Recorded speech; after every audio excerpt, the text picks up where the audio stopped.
All right, guys, there's my lathe back there, and I want to do some work on it. I want to, if you know, follow my channel, I'm building Iron Man suits, and hopefully the next video that comes off of this, if it's not about another idea I have, it's going to be about me finishing the upper body of the suit.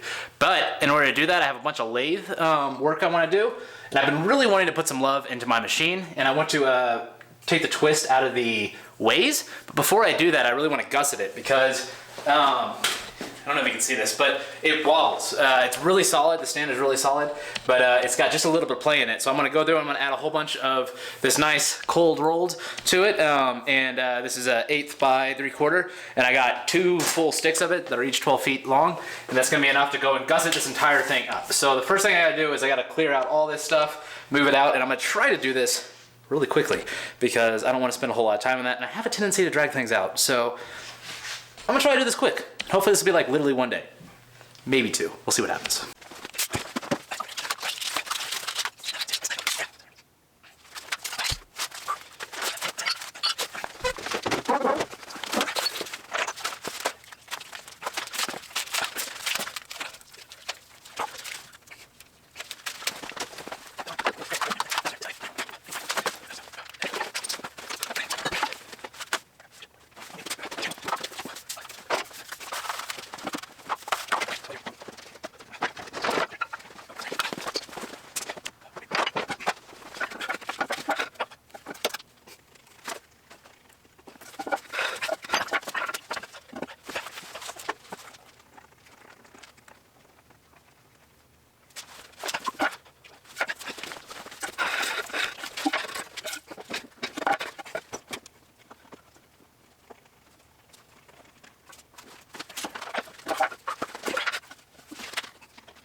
Okay, so as you can see, I just lifted the lathe up. I use all those logs and a piece of wood to level it up because if not, they're really hard to twist. But these pretty awesome casters right here have adjustable feet, and so you can set the height, and then you can roll them up and you can move it around really easy. So I'm gonna clean out behind here, and then this is a really nice time for me to do this because I just put a lot of love into the CNC mill, put a new spindle on it, so it's gonna be nice to get this guy all set up. And also, I put this too close to the mill when I first started, and I was so tired of moving, I didn't move it. So now I'll be able to move it back and give myself a little more space. I literally had to take off the bottom nut to get the tailstock on, so I'm gonna fix that now. So, yeah.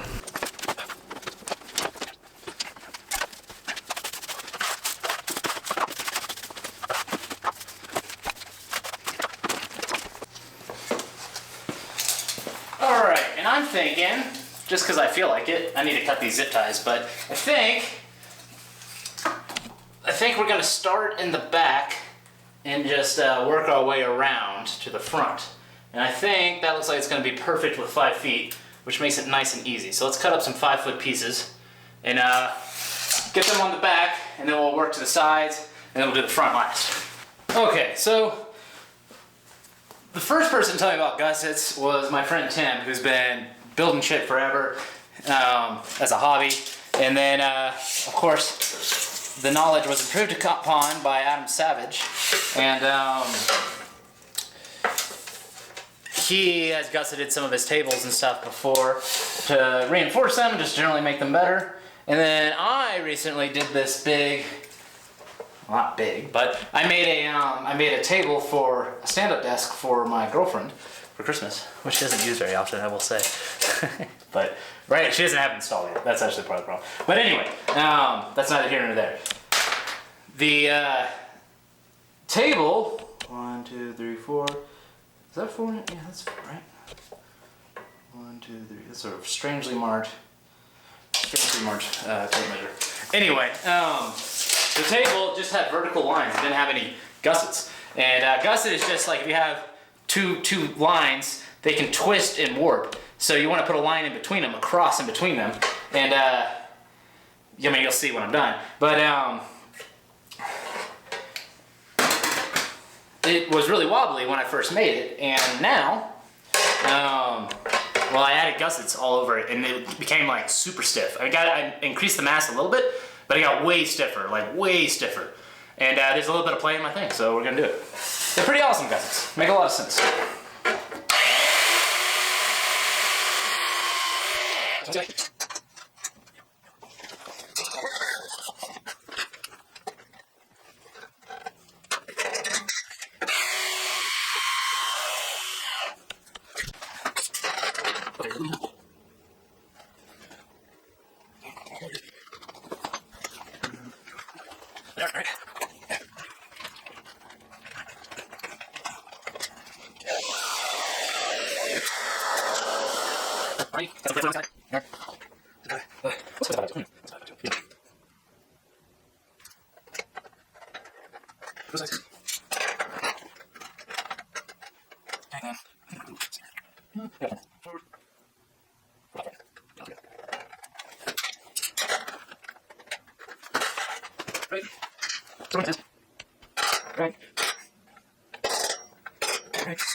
So,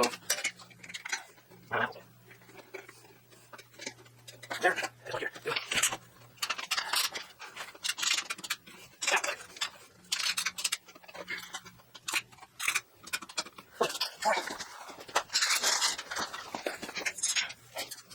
See, you might be wondering why I don't just weld the gussets on, and that is because I know that this stand is very square because I clamped it down when I welded it the first time. So, I don't want it to lose its squareness, so I'm using fasteners instead of welds to put this thing together.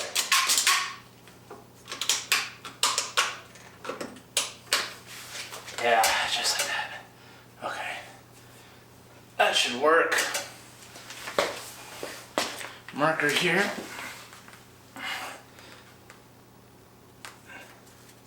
Even with this, finding the exact center of these is going to be tricky.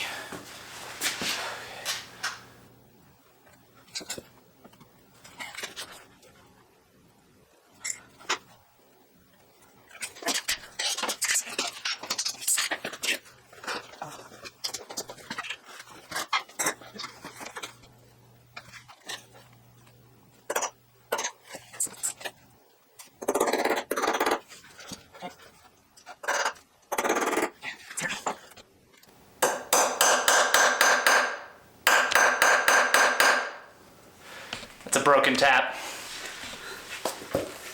that I sharpened and then quenched from the sharpening heat. If you understand how things work, you can make tools out of broken shit.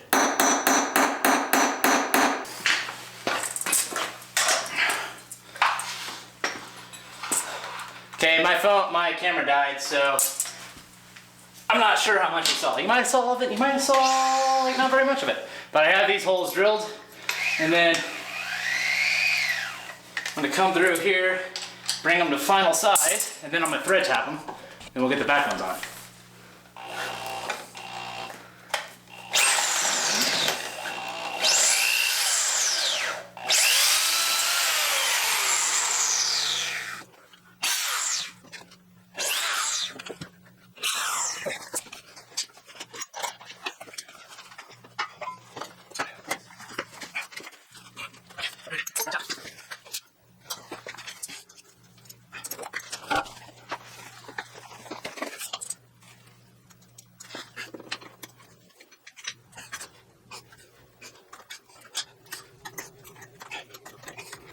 And this is only 1/8 inch steel, so these thread tap pretty well, pretty easy. Oh, you can't see what I'm doing, can you? Okay, you'll see the next one. It's okay. I might have to go into my editing. Let's edit out this bottom one right here. All right. Okay. The block I'm using here just got a hole drilled in it, and I add a face that I know is milled flat, and just keeps my thread tap mostly aligned here as I come in and add these threads.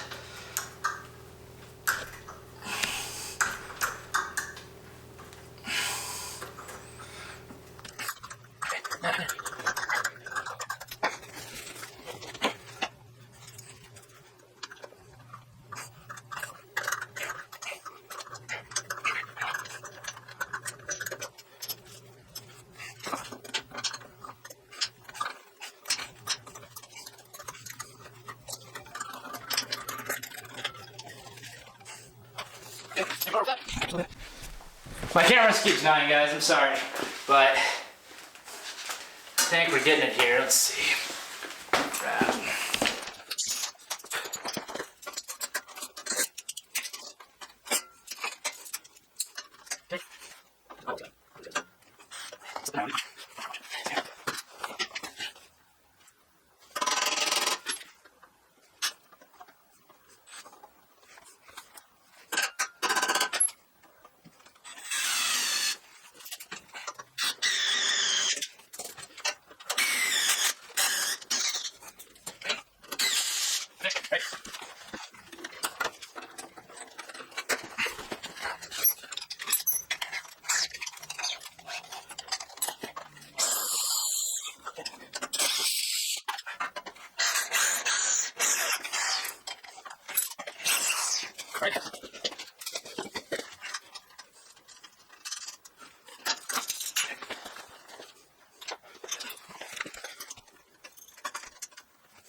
There we are. Nice. Nice. Alright guys, let me show you what I've done over here, because I know that wasn't the best view. So before, this cross wasn't here. So now when this load tries to shift, it'll push through this to the other side and then up here. And then you can see here I know the lighting's pretty terrible, but there's a bolt here and it's just threaded in. It's because I might go back and fill these with sand, and I want to be able to remove them. I also might, I actually might paint this, but I don't want to paint these. That's why I left it. And then I also might fill these with sand at some point too. But that's pretty good. So, you know, it should increase rigidity like this way on the machine quite a bit. And it does feel more rigid to me. So, you know, it's a little floppy, you know, but that's okay because it's trying to stop the load going this way and this way, not really this way. So this should help quite a bit. I'm gonna put one more on each side, and then I'm gonna put some really small, like 1 foot ones right here in the front. Alrighty, I would like to have done these legs different lengths, but I messed up and I didn't get enough material. More accurately, I should have cut that piece out of both pieces and I would have more material. That's okay. We're gonna make each of these 3 foot exactly, and that just keeps everything nice and simple too. So I'm gonna start off with 3 feet right there. Yeah, yep, all right. Then we're gonna cut up 3 of these, and then we're gonna do the same kind of thing on the sides.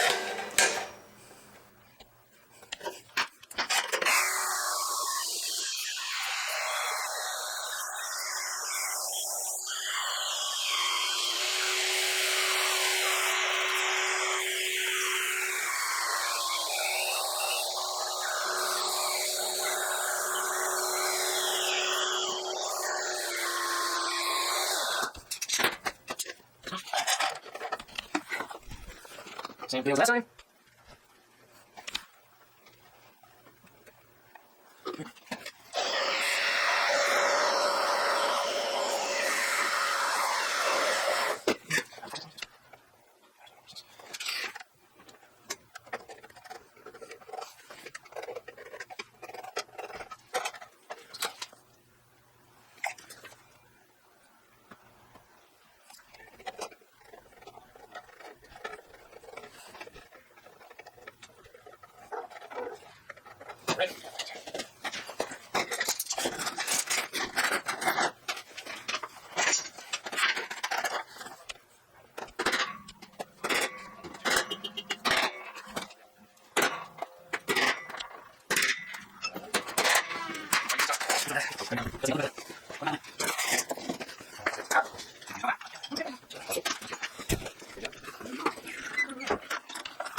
Okay, so I was working on that and my camera died again like 5 times. And I missed that entire side. But I've spun the lathe around and I'm gonna do the other side because I want to give you guys like a good view of it, because I know that one behind the lathe wasn't that great, but I think this is hilarious. Trail and Tear, he's one of my subscribers, saw my last video of me working on the spindle, installing the spindle, and he's like, bro, you need transfer punches, and I'm like, I'm like, I know. He's like, well, he said, you need transfer punches, they're not that much. I'm like, I know they're not that much, but I'm broke as fuck, which is true. I don't even have a job right now, I'm looking for a job.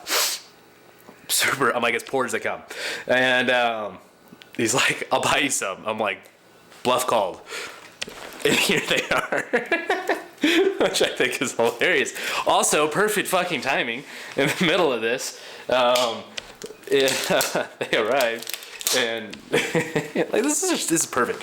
I think it's hilarious. I will be providing a link to my Amazon wish list. Girls that do porn, like cam girls. They have black dildos and red underwear. Not that I know from experience, but I'm assuming. I have one of those too, except instead of black dildos and red underwear, it's a bunch of tools. And I need a new height gauge for my, I need a height gauge for my surface plate. So if you guys are so inclined, maybe I'll put a link in the description.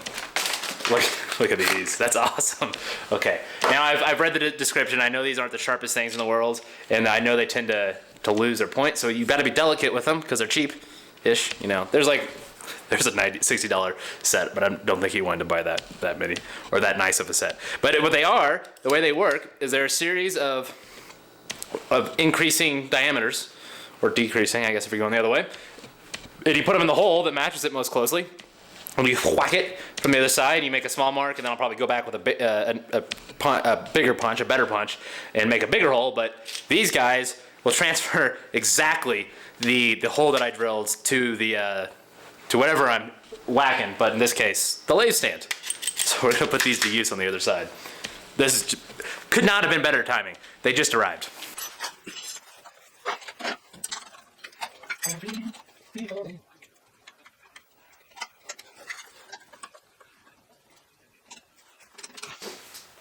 This method, by the way, of clamping these on here, it works pretty damn good.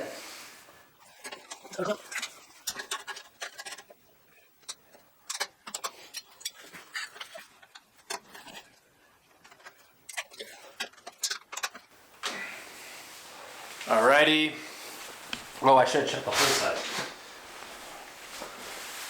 Still gonna give this just a little bit of Sharpie. So I don't know how well these are gonna work yet. I don't want to lose my spot. Ah!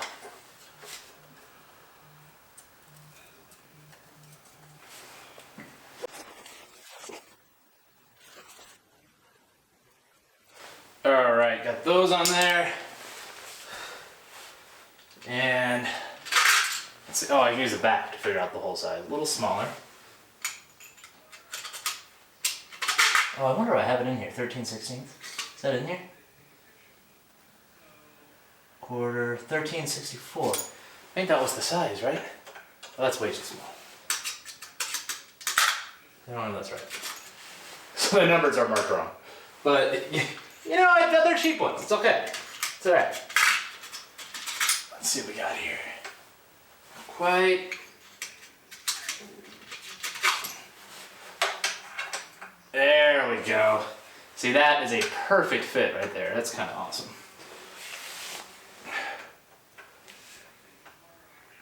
Oh, except I'm gonna go in a hole.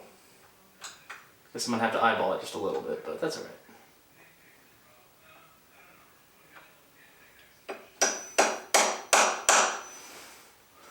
Now I'm doing these lightly because I've read of course that one's holding its point pretty well. They don't hold their point that well, but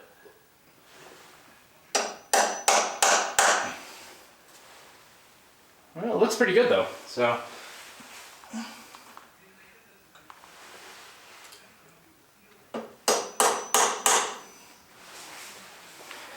Might work better than my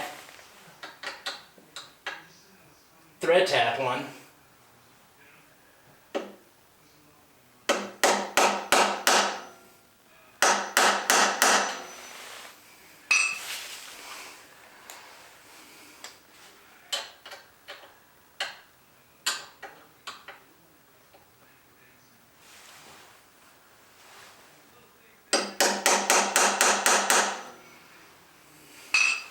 Alrighty.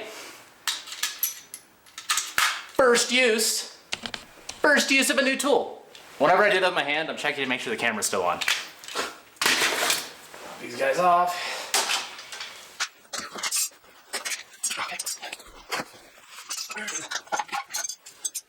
Good. Okay, I gotta say, these don't look like they're that much in the center, so I don't know. Let's find out. It is the first time using such a tool, so.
Oh.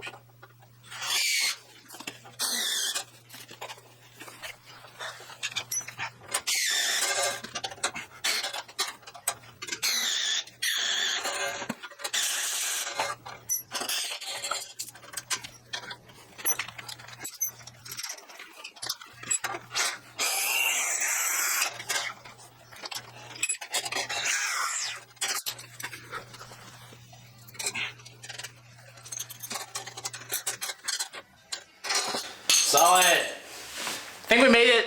Did we make it? I think we made it all the way through that without my camera shutting off. How awesome is that? This guy has gusseted on here. And if you're wondering whether or not this makes a difference, you can't feel me hitting it because you're not me and you're not here and you're watching this on YouTube. But it makes a difference for sure. It is a lot stiffer than it was before. We're gonna get the ones on the front and then we're done.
All right, so I had to turn the lights off because I had to see the cherry glow, but I did some work here on my anvil and had to put an angle into these guys. And then, you know, part of the reason I went with cold rolled is because I like the way it looks so much, but I really wasn't digging the scale from the thing. So I cleaned it up with I don't know what these are called, but these kind of pads, they do a really good job taking scale off, and then I'm just using Scotch-Brite just to give it a nice frosty look. And then Look at those. Those are nice hammer blows. Can you see them? I don't know if you can see them. Maybe you can see them catching the light there. Yeah, it's a nice forged look. Of course, the ugly side is the side you'll see, but whatever. Cool, let's get them installed. They look pretty good.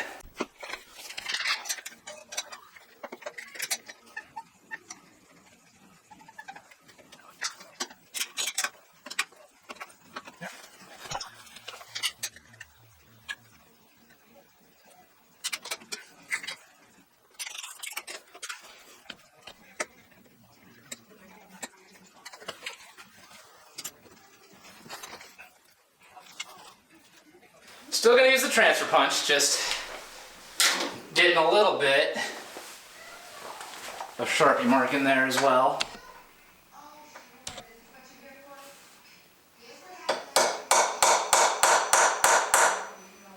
I gotta say, these are working pretty good. I thought they would maybe dull. A little worried. I don't know if I go hitting on them like really hard, but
guess what? My camera died right as I was finishing the last tap, of course. But I got them on there. They look really nice. This thing is really solid now. Like, way stiffer than it was. I mean, it feels like a single chunk of iron now, which is awesome. Really happy for it. I still rolling around a little bit. I need to drop the feet, get it leveled, but I'm not gonna do that tonight. I'm not gonna do that on this video. I might do tonight, but I'm not gonna do it on this video because I'm tired and I want to go to bed. But this guy, yeah, this is nice. Like I said, this is some stuff I want to do to get this guy dialed in. Tomorrow I'm gonna get the ways, take the twist out of the ways, get the thing dialed really tight there. You guys saw me probably, if you watch my videos, you saw me replace the belt on there. Eventually I'm gonna put a DRO on this guy. But tomorrow I'm gonna get the twist out of the ways, and then all of that aluminum, yeah, I'm gonna start machining it down and making these parts for the exoskeleton that I need, these round parts. I don't know if I'll do all of the round parts that I need to finish, but I'm gonna do a bunch of them tomorrow, and in the time until my tool comes for the mill. So, fun stuff. This was a lot of fun. This is a good project.